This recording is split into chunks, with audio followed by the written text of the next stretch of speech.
E aí, gente? Belezinha, pessoal? Vamos que vamos para Roma Antiga?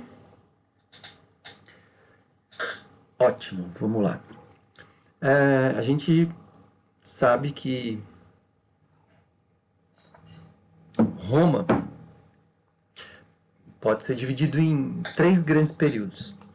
Esse vídeo vai falar do primeiro período, que é o período da monarquia, certo? Depois a gente fala de um segundo período, que é a república, e lá na frente um terceiro período, que é o Império Romano. Aqui nessa aula a gente vai focar na monarquia, nas origens, no surgimento da população romana, falar da sociedade, algumas questões mitológicas e tal. Vamos lá.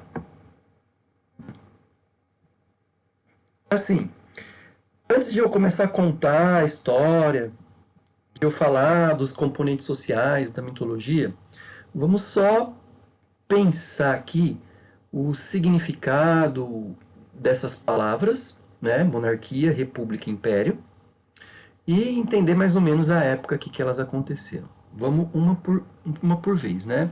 Então, olha lá. A história de Roma se subdivide em três fases, como eu estava falando. Monarquia.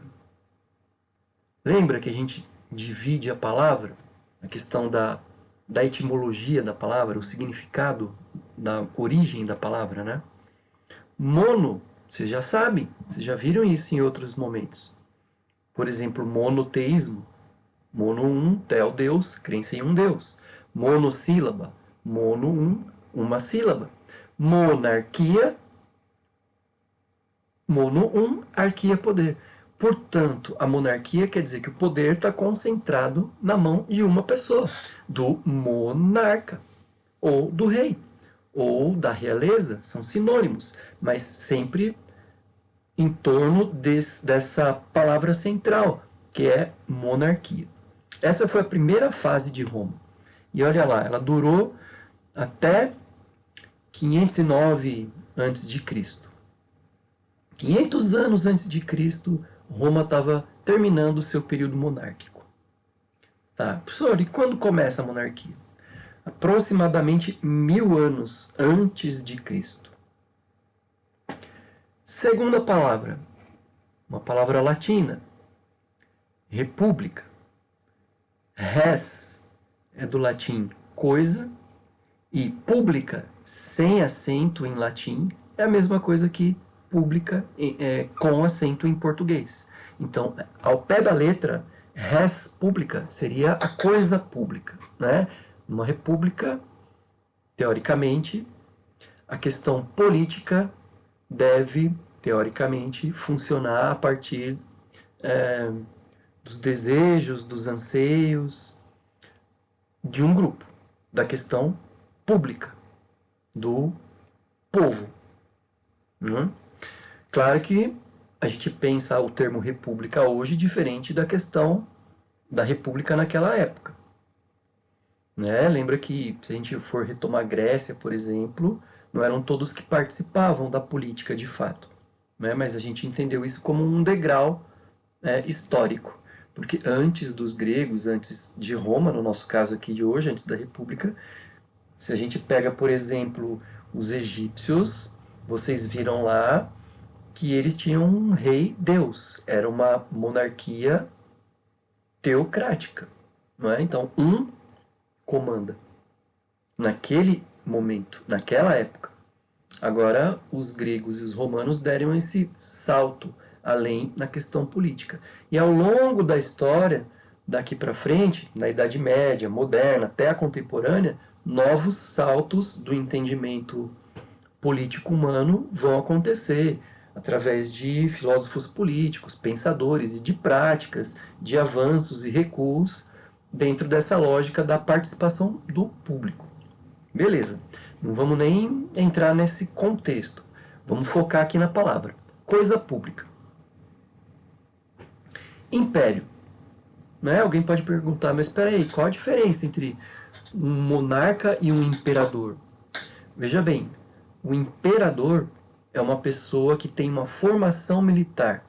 Se eu coloco uma coroa na cabeça de um militar, ele é um imperador. Se eu coloco a coroa na cabeça de alguém que não é um militar, ele é um monarca, ele é um rei. Essa é a diferença, tá bom?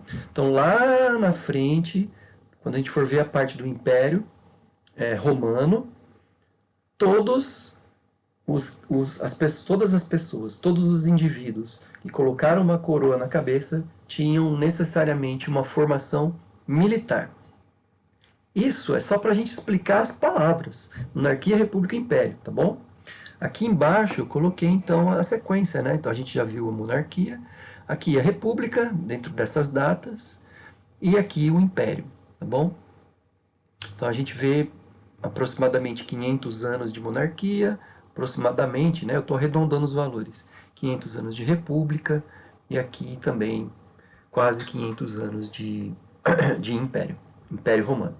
Ou seja, do começo, dos primórdios da sociedade romana até a queda do Império Romano, né, passando por toda a sua história, até o seu auge, até a sua crise, todo esse período durou 1500 anos de história, só sobre Roma.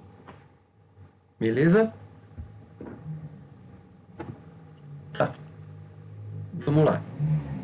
Já que a gente vai falar de Roma, peraí, onde fica Roma? Né? Quando isso aconteceu?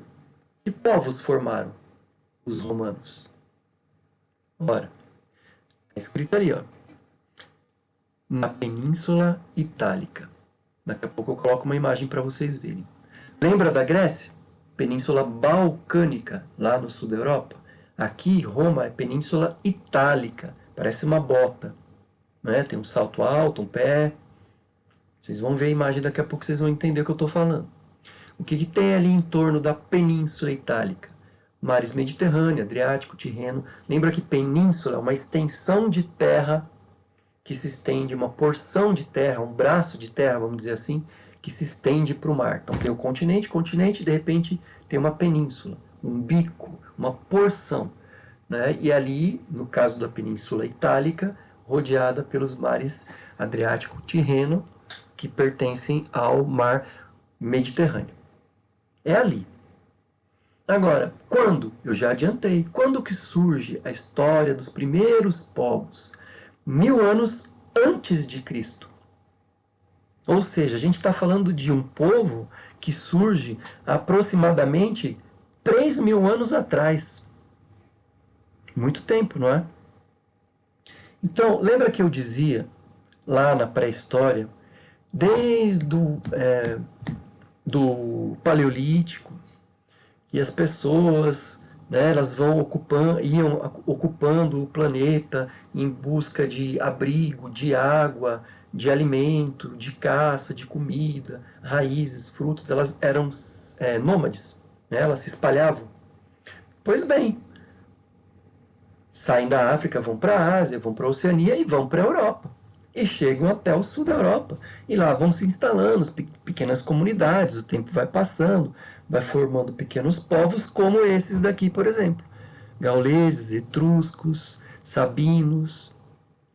Os próprios gregos no sul da Península Itálica, ali no sul da bota, também formaram algumas polis ali, algumas cidades ali, né?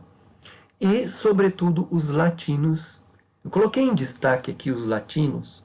Cada povo desse tem a sua importância, certo, gente? Mas eu coloquei aqui em destaque a questão dos latinos, porque é de lá que vem a língua latim. O latim é uma língua morta. O que significa isso? Nenhum país fala oficialmente o latim. Muitas pessoas sabem ler latim, mas não é a língua oficial delas. Eu posso aprender latim, falar latim, mas não é a língua oficial do meu país. Então, existem pessoas espalhadas pelo mundo que sabem latim, mas não existe um país que tem como língua oficial o latim. Por isso que o latim é considerado uma língua morta, uma língua antiga. E por que eu coloquei em destaque? Porque o latim gera línguas modernas que a gente usa, né? O português, o espanhol, o italiano, o romeno, de certa forma, são línguas que vieram do latim. Não é? Bom, então onde? Vamos falar de Roma. Onde? Península Itálica, no sul da Europa. Quando que isso acontece? Mais ou menos 1000 anos antes de Cristo. E quem é que chega ali e forma os romanos? Os gauleses, os latinos, os sabinos. Beleza? Fácil, né? Olha lá, vamos ver a localização. Vamos por partes. Primeiro aqui, depois aqui e depois aqui. Vamos entender. Então, repara que está separado aqui uma imagem, né, do globo mostrando a porção norte do planeta, né? A porção sul do planeta está escondida lá para trás. Mas, enfim, aqui vocês reconhecem o lado norte da África, né? Aqui o Oceano Atlântico, aqui o Oceano Índico, e aqui atrás escondidinho o Oceano Pacífico, né? A parte norte do Oceano Pacífico. Aí aqui vocês reconhecem a Ásia, aqui o norte da América, Estados Unidos, Canadá, o Alasca, né? Mas Roma não está em tudo isso. Roma está na Europa. E a Europa está destacada em verde. Tudo isso aqui é a Europa. Lembra? Península Ibérica, Península Escandinava, Península Balcânica. E aqui, tá vendo a botinha aqui, ó? Península Itálica. Se a gente amplia essa parte aqui, o que a gente enxerga? Isso aqui. É ampliado. Tá vendo que eu comentei da bota? Ó, aqui é a parte da perna, o salto e o pé, né? Parece que está chutando a Sicília. A Sicília é essa ilha que pertence à Itália também. Tudo bem? E aqui no centro dessa Península Itálica, bem no centro, né? Está a cidade de Roma, às margens do rio Tibre. Às margens do rio Tibre nasce uma cidade durante a monarquia romana. Essa cidade não, né? Roma, o que a gente chama de Roma durante a monarquia, na República, é toda a península. Então veja bem, na monarquia, Roma é a cidade. Na segunda fase, Roma é a península inteira, é tudo que está destacado em amarelo. E na terceira fase, lembra que tem a terceira fase, que é o Império? O Império Romano é tudo isso que está aqui de vermelho. Os romanos dominaram toda a Península Itálica, toda a Gália, onde é a atual França, toda a Península Ibérica, onde é Portugal e Espanha, o sul da ilha da Grã-Bretanha, indo aqui para a Península Balcânica, portanto os romanos dominaram os gregos, aqui a Ásia Menor, onde hoje é a Turquia, essa região da Palestina, não é? Todo o norte da África, aqui o Egito, lembra? E portanto, tá vendo que tem esse mar aqui? Que mar que é esse?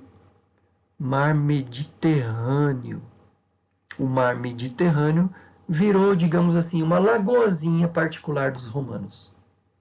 Não é? Aliás, só uma curiosidade. Mediterrâneo, pensa na palavra médio, meio.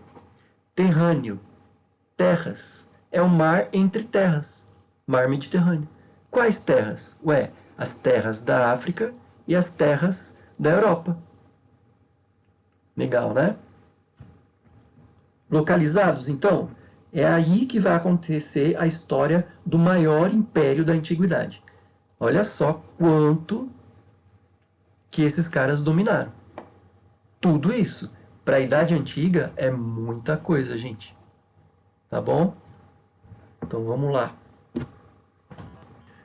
Origens. Vamos falar das origens desse povo. Como eles surgiram. E para isso, eu posso dividir basicamente em dois tipos de origem. Uma origem que eu chamo de mitológica, eu não, né? Os historiadores. E uma origem que os historiadores chamam de científica, arqueológica.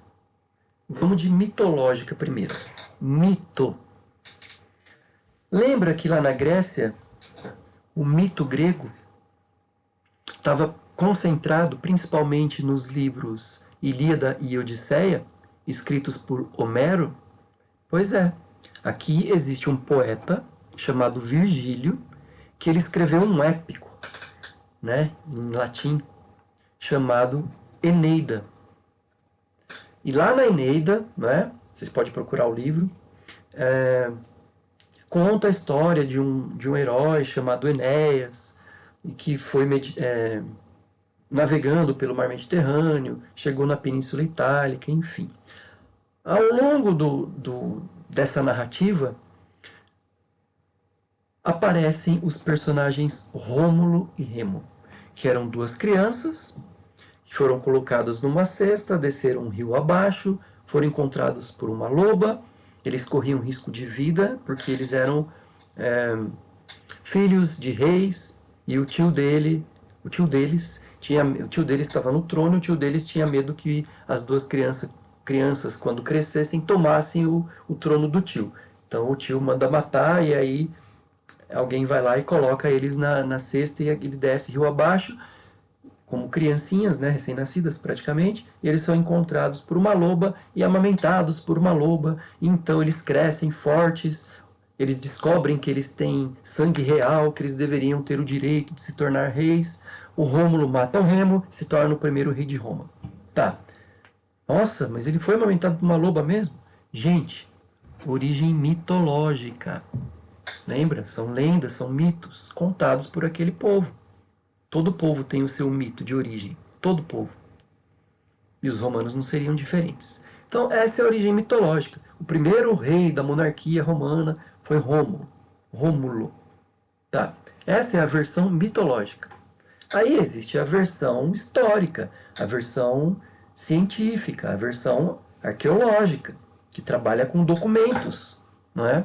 Com documentos históricos para poder analisar e avaliar a situação. Porém, não se tem muita notícia sobre esse período porque a documentação é precária. A documentação é precária porque o tempo foi desgastando os documentos. Lembra que são documentos históricos? Fósseis, peças de cerâmica, objetos da época, né? Então isso foi tudo se perdendo, foi se desgastando, não tem como afirmar muita coisa, né? Algumas coisas que dá para se afirmar é que aqueles vários povos que eu estava falando, né? Eles vão chegando na península. Lembra? É sempre a mesma história. No início das primeiras civilizações, os povos vão chegando num lugar, se instalam, formam pequenas comunidades que vão crescendo, até virarem polis, não é? No caso de Roma, a mesma coisa. Então, existe um destaque aqui, para os pastores romanos, né? Camponeses também trabalham com a agricultura, mas além disso, pastores. E ali eles vão se instalar, chegaram, se instalam, vão crescer e formar a sua história na República, no Império. Essa é a origem arqueológica. Olha lá aí as imagens. Eu coloquei aqui só para vocês visualizarem, então, uma estátua, né, da loba amamentando o Rômulo e o Remo. Essa é a versão mitológica. A versão científica, histórica, arqueológica, fala lá dos pastores que chegaram na península, né? Tá aí essa imagem da época. Pois bem, eles chegam, eles formam as suas comunidades, pessoas circulam, trabalham, mas quem são essas pessoas? Quem é a sociedade que forma Roma? Quem é a sociedade romana? Olha, de cima para baixo. Primeiro, patrícios. Patrícios, patri, é uma palavra que vem do latim, que tem a ver com pai, paterno, padre, padrinho, patrocínio, pátria, patrícia. São todas variantes, e o que todas elas têm em comum é a figura do pai, do padre, do padrinho, é a figura do homem. É o homem que é considerado cidadão. É o homem mais rico e nascido na cidade. Eles são os aristocratas. Aristói quer dizer os melhores, traduzindo. Então eles são os melhores porque tomam decisões políticas, porque são cidadãos, porque são os mais ricos e os mais poderosos. Tá. Abaixo deles vem os plebeus. Ô, professor, mas os clientes? Espera aí. Plebeus, a plebe romana, são aqueles que são livres e sem cidadania, né? Podem trabalhar um comércio em suas pequenas propriedades, né? Então sempre na luta, trabalhando bastante. É a maior parte da população. E os escravos? A gente sabe muito bem que ser escravo no mundo antigo é diferente de ser escravo no século XVI, XVII, XVIII, XIX, né? Como aconteceu aqui no Brasil, né? As pessoas daqui do XVI, XVII, XVIII e tal, elas foram escravizadas da África para trabalhar aqui no Brasil na cana-de-açúcar, na exploração do ouro. Tinha essa função. Lá na Roma antiga, em outras civilizações, não, né? Eles poderiam ser, por exemplo, escravos filósofos, escravos pedagogos, professores, também escravos camponeses, não é? Tinha de tudo. Mas é diferente daquela outra. Então aqui, quando alguém se tornava escravo, duas situações. Ou os plebeus que não conseguiam pagar suas dívidas, ou as pessoas que eram derrotadas nas guerras. Então eu vou dar um exemplo. Roma entra em choque, em luta, em guerra, em embate bélico com a Grécia, por exemplo. Então, se os gregos aceitassem a derrota, eles ficavam ali pagando impostos para Roma, que venceu. Mas se eles se rebelassem, eles seriam levados para Roma e vendidos como escravos. Tudo bem? Tá, e os clientes? Os clientes eram protegidos dos patrícios. Eles não tinham cidadania também, ou seja, eles não tomavam partido, não tomavam decisões políticas, né? E eles prestavam serviços para os patrícios através dessa proteção. E aí eu coloquei essa imagenzinha só para vocês ilustrar, só para ilustrar a ideia, né? Patrícios, fundadores de Roma, seus descendentes, maiores proprietários de terra, bem vestidos, né? Com uma pose ereta, de poder, com louros, manto, mastro, que é um símbolo de poder. Plebeus, homens livres e não possuíam direitos políticos, não participavam da política, eram artesãos, comerciantes, pequenos proprietários, com roupas mais simples, do dia a dia, fazendo comércio pelas ruas. Clientes, dependentes dos patrícios, davam proteção e trabalho em troca de serviço, de voto nas eleições.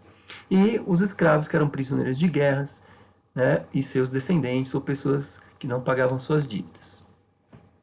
Tudo bem, gente? É isso então. Valeu!